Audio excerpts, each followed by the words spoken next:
This channel is supported by Truefire. Truefire is an online library of enough. You can get the Truefire All Access Pass for as cheap as they ever do it, the $99 thing. So just jump and do that if you're looking for the best price that you can get Truefire All Access for. There are very few pieces of gear in the world that I think are pretty much no-brainers. One of mine is the HX Stomp, but I had a guy on Instagram ask, would it be worth grabbing an FM3? And the FM3, I have a little bit of a conflict with this one because it's obviously quite a lot more expensive than the HX Stomp, and I'm incredibly biased given that I do weekly videos for G66. But in this video I'm going to just kind of keep it, I think, factual for you why I think that the FM3 is one of the more remarkable pieces of gear and packs so much into this for the money. I think the Studio Rats, I haven't watched this video, I've just seen the thumbnail, kind of did a video talking about the FM3. But I wanted to talk to you about sort of the value for money, and maybe, you know, anyone who's out there on the fence about grabbing one, take a look in the comments and maybe some folks will tell you their thoughts on the FM3 as well.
I guess, first of all, just 3 foot switches. Is that going to be a problem? Now, it's kind of remarkable in this way. There's no other unit out there with 3 foot switches that can do this sort of thing. So, we've got a layout here. This is like preset layout. If you hold here, you could have scenes layout. So, you guess what scenes layout would do? It would give you access to 3 scenes, right? But each layout can actually be customized. So, if I go across here, I've now got one called JC Perform, and the way that this works, therefore, is that I've got a clean preset here, or clean scene, dirty scene with a solo, rhythm scene, and under each of these as well, you can toggle. So this is going between scene 1 and scene 5. If you don't know what scenes are, they're like snapshots, kind of, except they can also change the channel or type as well. So say you had an amp channel in the FM3, you can change to 3 other amps on the other scenes. So you could have, you know, a Dumble, you could have clean amp. Anyway, too much to go into with all of this, but I'm just going to kind of give you, I guess, the top end of this stuff. So yes, can switch between 2 scenes here, so the scenes can have different bypass states. as well if you want them to. And then you can also long hold this one for another one altogether. So each button can do 3 functions here. And that's how I could set up the FM3 to be gigging it. And there's not really any other unit that can get you 8 sounds within one preset that I can think of with simple foot switching with just 3 foot switches. It's really pretty bonkers in that regard. You could also pair it with an expression pedal. My buddy David Beebe gigs an FM3 with 2 expression pedals, I think. Pretty remarkable from that point of view. Now, getting on to the things that have changed over the years. So, this came out in 2020, it started shipping. So we're now 5 years in.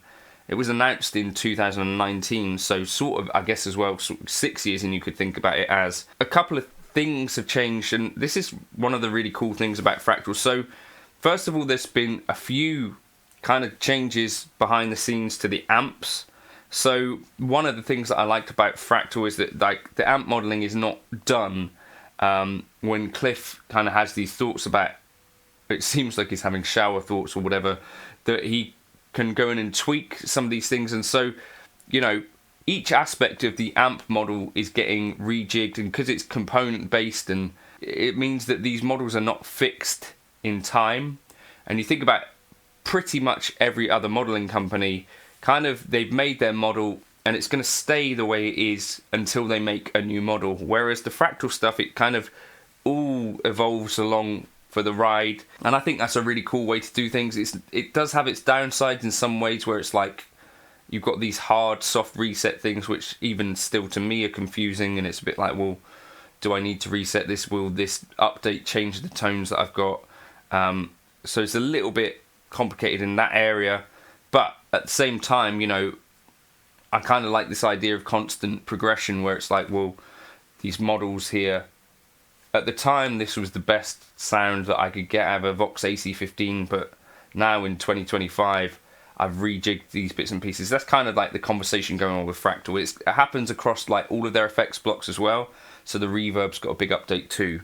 And, you know, just like this month, the Reverbs in here, the Cloud Reverbs got this additional sort of octave up or pitch element added, which has been there in the FM9 and Axe effects.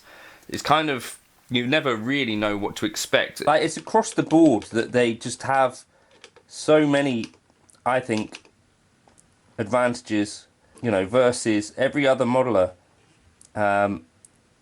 Right down to even like this kind of thing.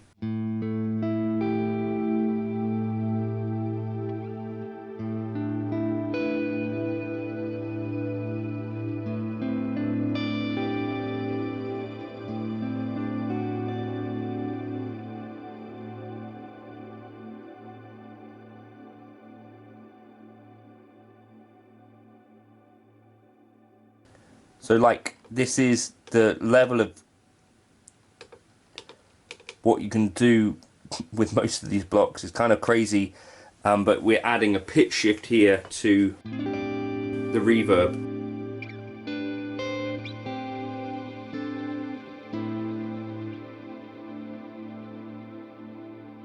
Which is a recent feature that they've added here, and it's just ongoing, like the sort of improvements, incremental improvements, like little and often, that really mean that the FM3 has meaningfully turned into an even better unit, even in its like 6th year.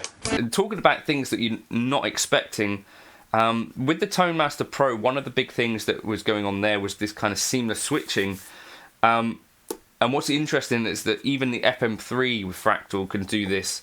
So what, for these things to work, you kind of have to have trails set, and you have to basically be moving between things that have similar elements. So say if you switch delay types midway through, that's going to create a glitch. But essentially you can switch between presets, you can switch between scenes, and it's very much seamless now. There's no gap between, you know, when you press these things. So even like the top tier newest modelers, Fractal FM3, you know, 6 years in now, is still there with them, and that's really interesting.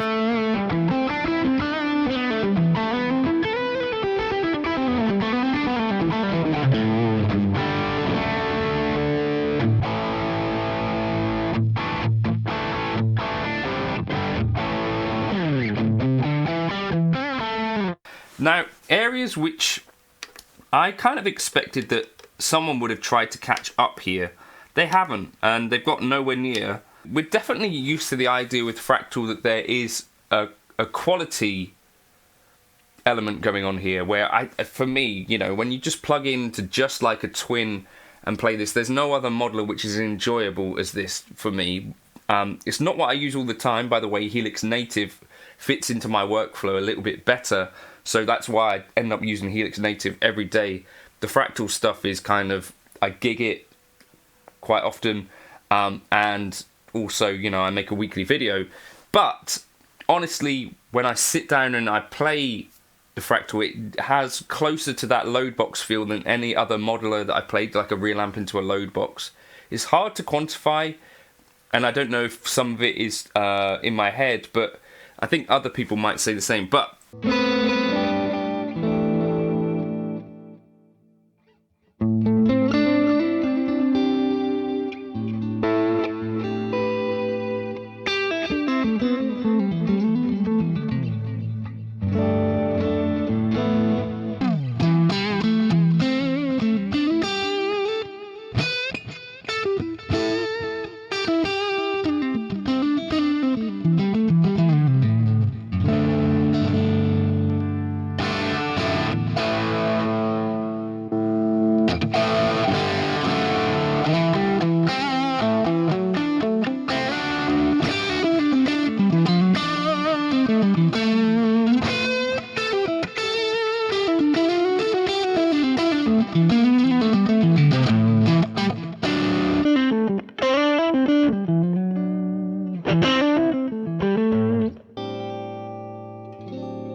not only is there this quality element going on, but there's also a massive quantity element. So if I go into amps, 329 amps in here. Now, complicating factors, much like other modelers, there are some things where, like say on the amp, it had certain switches and stuff like that. There are aspects that they, you know, like deluxe reverb, normal and vibrato would be spread across 2 amp models, and Soldano and stuff like that, but that's normal for most modelers anyway. But 329, where like the closest competitor to that I think would be Helix, and that's got just over 100. It's kind of just, it's more likely, I think, that if you've got a specific amp that you're looking for, whether it's Joe Satriani's Marshalls or something like that, that you're going to find it in here. You know, most Dumbles, most of the Marshalls, all of that stuff, the most train wrecks. There's really no particular that I can think of blind spots. It's incredible in that regard. And not only that, but then things like drive pedals, things like reverb pedals, I do think that they just do most of it incredibly well. I don't know, that's kind of, I'm getting, you know, I just think it's an incredible unit. Let me know your thoughts in the comments. In terms of value for money, yes, they're like, what is this, about like 1,200, 1,100 quid in the UK now. So cheaper than a Quad Cortex. A Quad Cortex would of course have dual amping capabilities and capture capabilities. That is where the FM3 I think might be lacking for some people.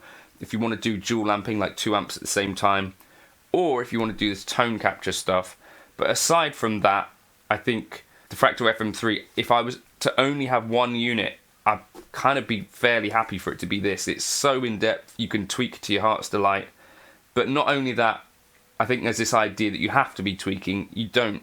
When you pull up amp models and you start playing with them, to me, they're the most satisfying out of any of the modelers that I've played ever, by quite a long way. So I don't know, let me know your thoughts in the comments if you agree with any of that, if you disagree. Like I say, I'm incredibly biased in this regard. My buddy Jake has been gigging my FM3 for a while now because he had to do some gigs direct, and it's his favourite by far as well. It's not that there aren't great tones to be had in these other units, but Fractal are meaningfully different, like a small company that are continually making ongoing changes, and in an important way, I think. And for the amount of algorithms you get in here for the money, it's, I think, impossible to beat. Let me know your thoughts. Cheers.